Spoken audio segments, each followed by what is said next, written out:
At least 7 people were killed and 7 wounded when a car bomb detonated during Kabul's busy morning rush hour Wednesday, an Interior Ministry spokesman said. The spokesman, Nasrat Rahimi, said the bomb had gone off in a neighborhood which is near the Interior Ministry and north of Kabul airport. He said the dead were all civilians. This is the initial information, more details later, he added. A source at the Interior Ministry said the blast was detonated by a suicide bomber in the car, and that it had targeted a convoy of government vehicles on a main road. There was no immediate claim of responsibility. Both the Taliban and the Islamic State group are active in Kabul, which is one of the deadliest places in the war-torn country for civilians.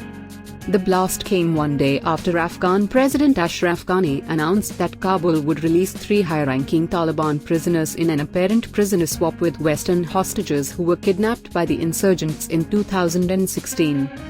The 3 Taliban prisoners include Anas Haqqani, who was seized in 2014 and whose older brother is the deputy Taliban leader and head of the Haqqani network, a notorious Taliban affiliate.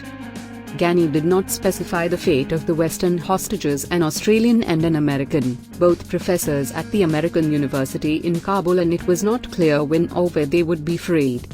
The 2, American Kevin King and Australian Timothy Weeks, were kidnapped in August 2016 from the heart of Kabul. They later appeared looking haggard in a Taliban hostage video, with the insurgents going on to say that King was in poor health. Ghani noted in his speech that their health has been deteriorating while in the custody of the terrorists. He also did not state when or where the Taliban prisoners would be freed. But he said that he hoped the decision would help pave the way for the start of unofficial direct talks between his government and the Taliban, who have long refused to negotiate with the administration in Kabul. Direct talks. Over the past year, the US and the Taliban had been holding direct talks seeking a deal that would bring the insurgents to the table for peace talks with Kabul and allow the US to begin withdrawing troops.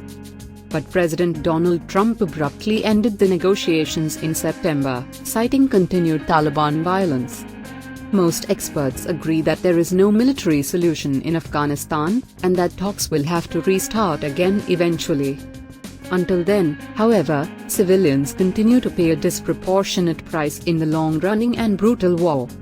Last month, the United Nations released a report saying an unprecedented number of civilians were killed or wounded in Afghanistan from July to September this year. The figures 1,174 deaths and 3,139 injured from July 1 until September 30 represent a 42% increase over the same period last year. The UN laid most of the blame at the feet of anti-government elements such as the Taliban, who have been carrying out an insurgency in Afghanistan for more than 18 years.